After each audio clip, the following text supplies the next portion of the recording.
Hello, welcome to Business Incorporated, live on Channels Television. I'm Ladi Williams. Coming up today,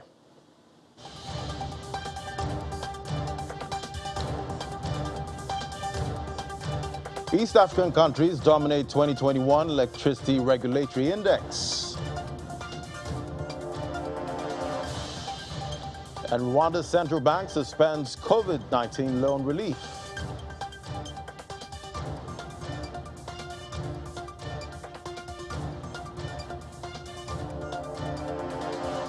And Ghana slams 1.75% e-levy on mobile money and electronic transactions. Hello and welcome to the program. First, the markets here will begin with the last edition for the week with trading activities from the major equities on the African continent. Nigeria's NGX and South Africa's indexes traded sideways.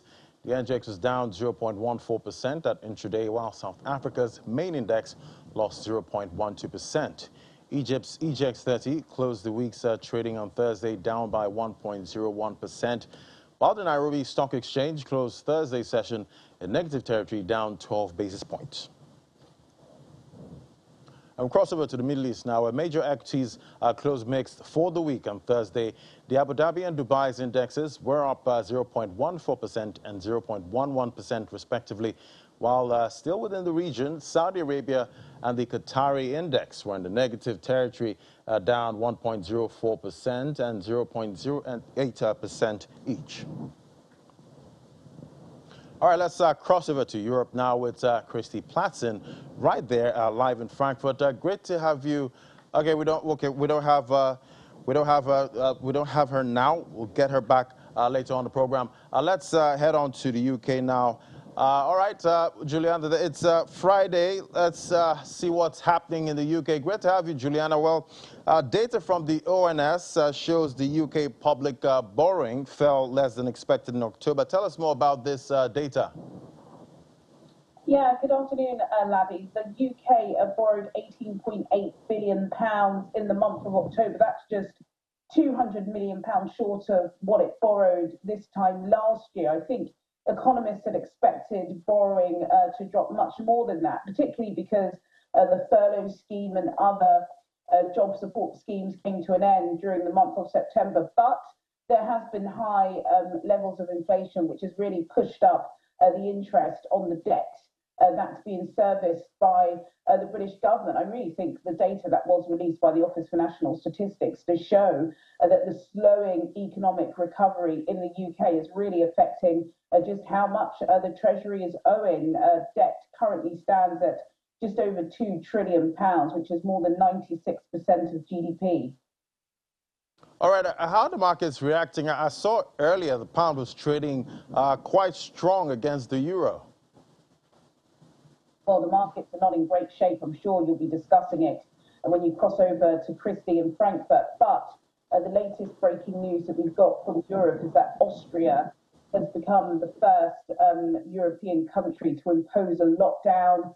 This will be starting on Monday for a minimum of 20 days. There's been so much discussion about the rising infections in Europe. Even here in the United Kingdom, you know that Britain is one of the worst affected countries, not just in Europe, but in the world of COVID.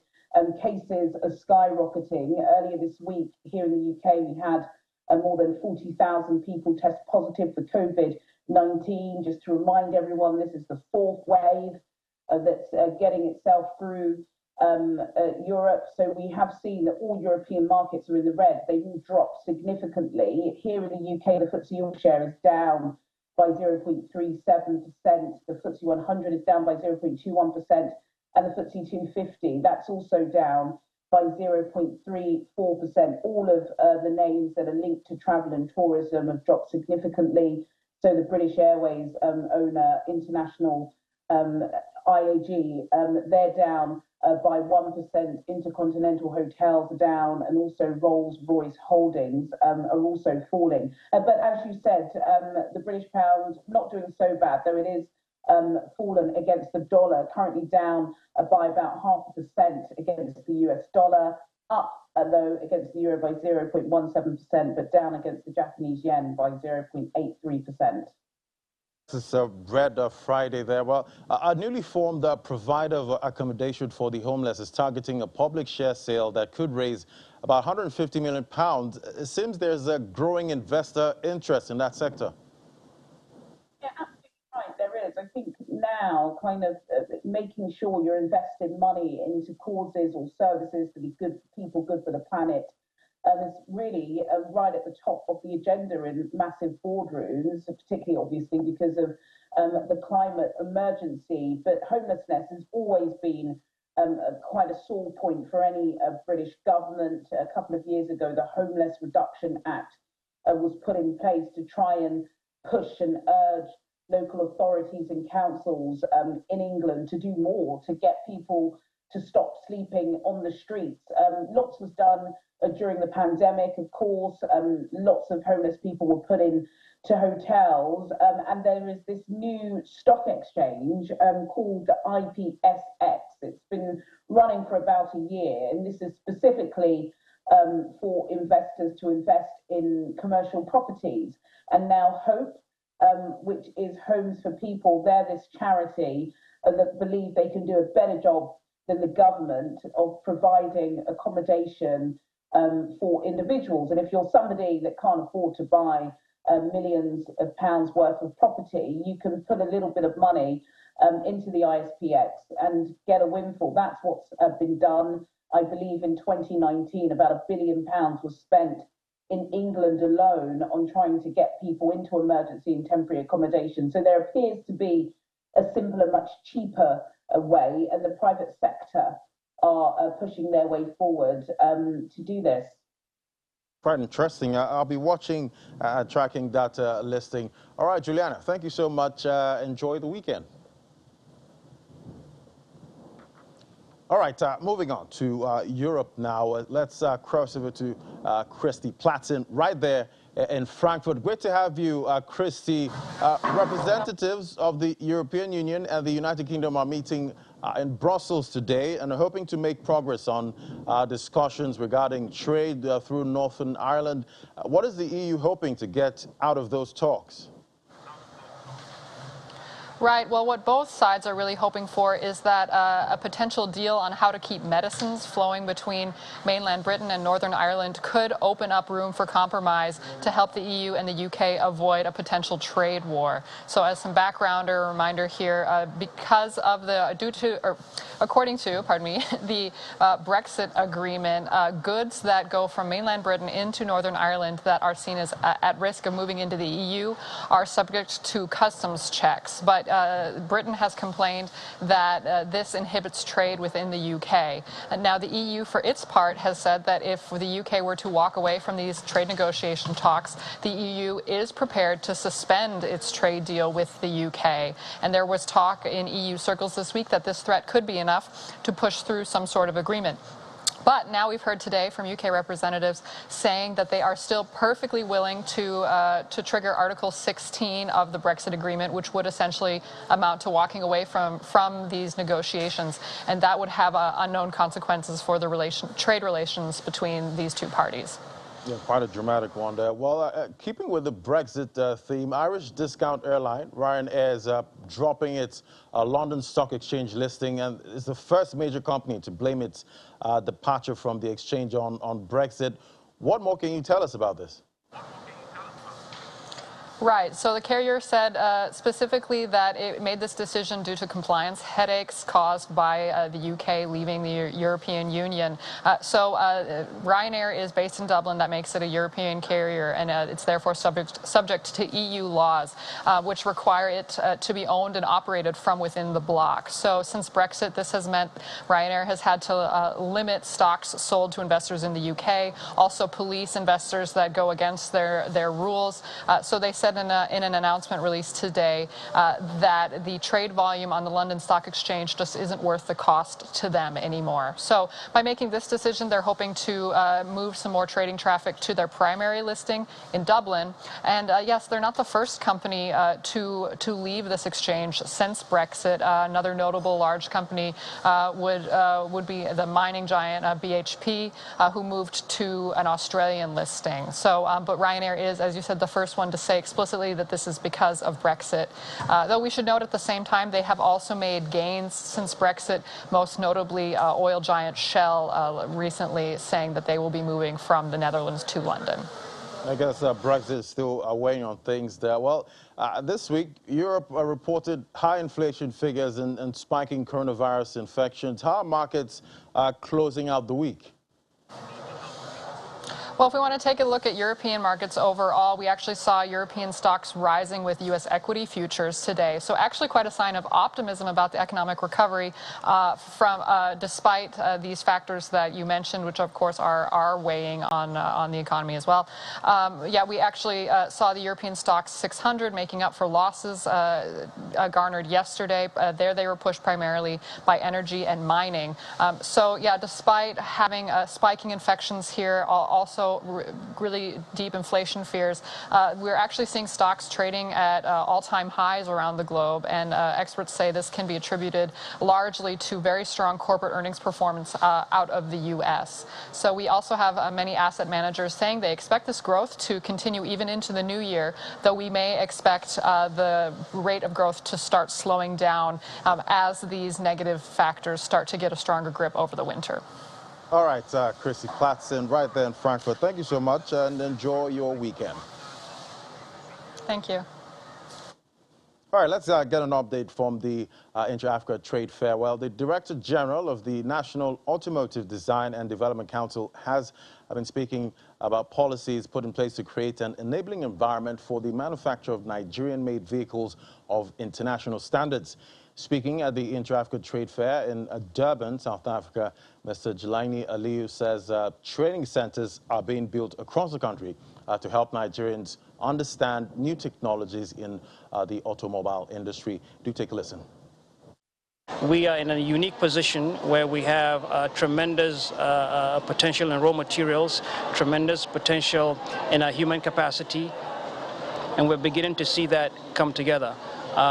What we're implementing is the National Automotive Industry Plan, the creation of a comprehensive ecosystem necessary for the local production of vehicles. We've been building training centers across the country where Nigerians would be empowered to understand new technologies in automobiles so that we would be in the best position to maintain those vehicles. We have gone into vehicle electrification, that is the production of electric vehicles. As you're aware, not too long ago, the Hyundai Kona was unveiled in Nigeria, the first electric vehicle to be produced in the country. And now we also have auto gas-powered vehicles. There's an indigenous car company, Omar Vehicles, out of Inewi, that is producing, assembling gas-powered vehicles, CNG-powered vehicles in line with the National Gas Expansion Program. That's Mr. Jelani Aliyu there at the Inter-Africa Trade Fair happening in Durban. Moving on now to the oil market. Oil prices steadied today as investors pause breath following a day of wild swings prompted by the prospect of coordinated action by the world's major economies to release official crude reserves from stocks. Brent crude was up 28 cents at $81.52 a barrel, after falling to a 6-week low on Thursday before rebounding to close 1.2% higher. U.S. crude was up 19 cents at $79.20 a barrel and swung through a more than $2 range the previous session before closing up both heading for a fourth week of declines. The market gyrations followed a Reuters report that the United States had asked China, Japan, and other big buyers to join a release of crude stocks from strategic petroleum reserves.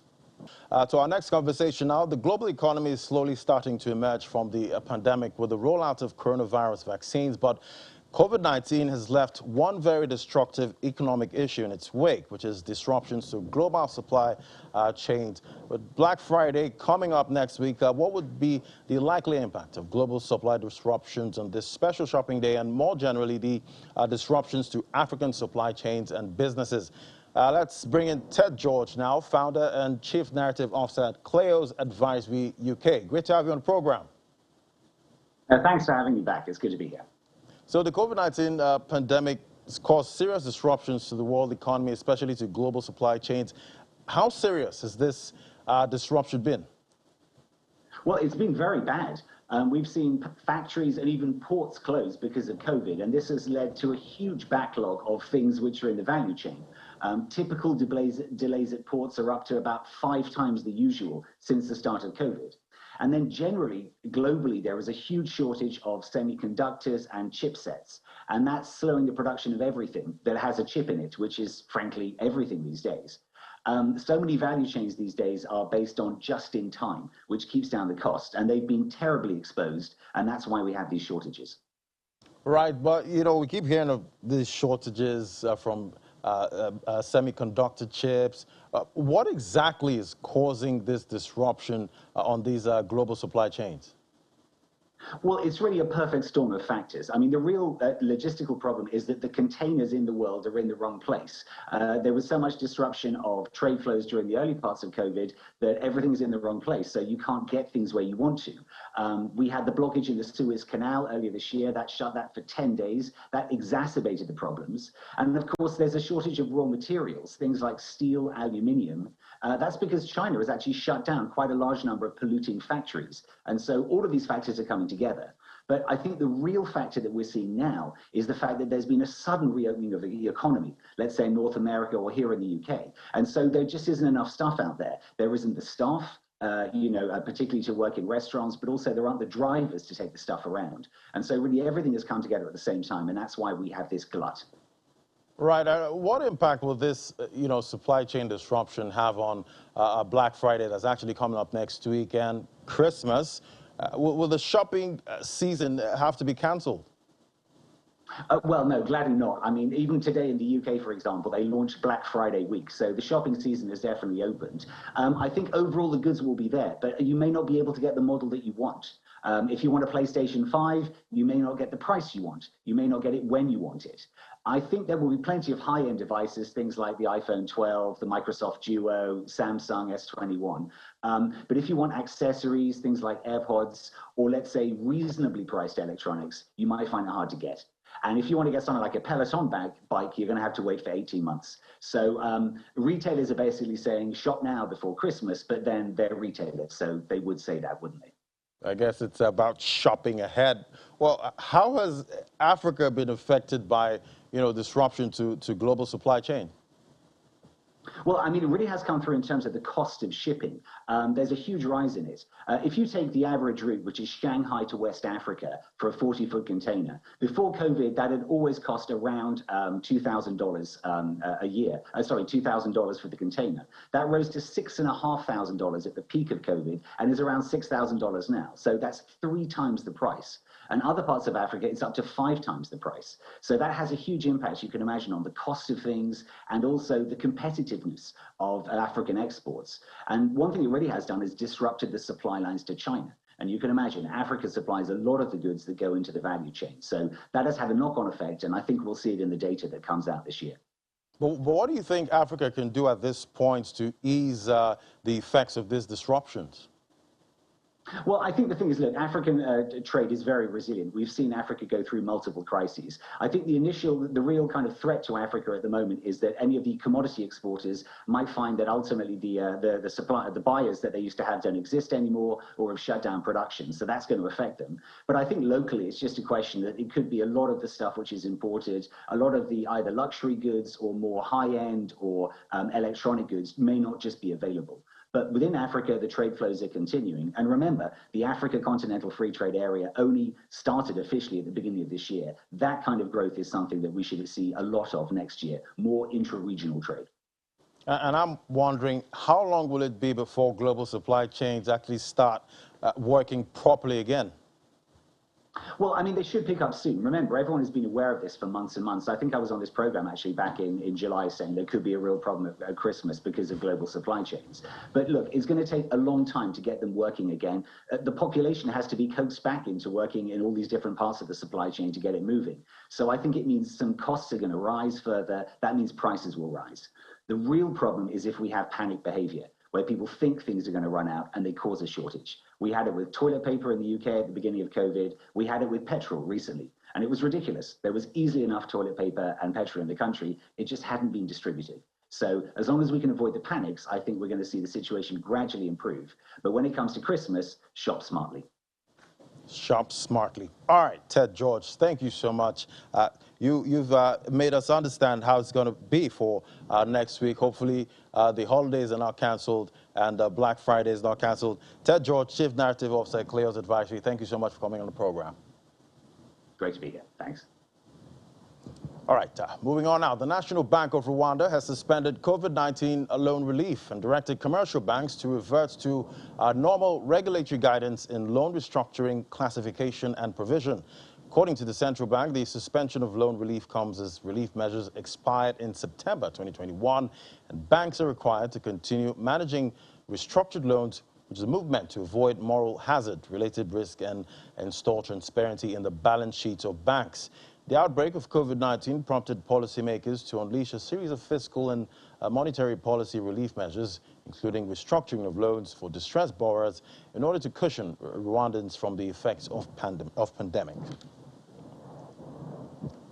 And the Ghanaian government has slammed an e-levy of 1.75% on mobile money and other electronic transactions within the country. According to Ghana's central bank records, the breakout of COVID-19 pandemic accelerated digitalization and its use in Ghana, resulting in a more than 120% increase in the value of digital transactions in the country as of February 2021. The minister told Parliament that it became clear that bringing transactions that are best described as informal economy transactions into the tax bracket has enormous potential to increase tax revenues. And the 2021 Electricity Regulatory Index report by the Africa Development Bank, released at the just concluded 23rd Africa Energy Forum in London, shows East African countries dominated this year's ranking in Africa for progressive electricity regulatory regime that promotes connectivity and encourages investment. Uganda topped the ERI ranking for the fourth time in a row, illustrating the country's strong regulatory framework to further develop its power sector. Tanzania came in third, followed by Namibia and Egypt, which are ranked fourth and fifth, respectively. Kenya has just jumped 2 places after ranking fifth last year behind Uganda, Namibia and Tanzania. And the ERI survey measures and tracks indicators that reflect the performance of the regulatory system in African power markets. And the Africa Development Bank Group has approved a $150 million facility for the ETC Group Limited to address the working capital requirements for the company and its agriculture value chain development and a boost for smallholder farmers. The AFDB said the investment would take the form of a trade and agri-finance package comprising of a $75 million soft commodity finance facility to support the group's pre- and post-shipment working capital requirements with a particular focus on export-oriented activities. The ultimate beneficiaries of the intervention would include smallholder farmers, a significant number being women and youth entrepreneurs across 10 African countries whose productivity is expected to increase from the deployment of high-quality agricultural inputs.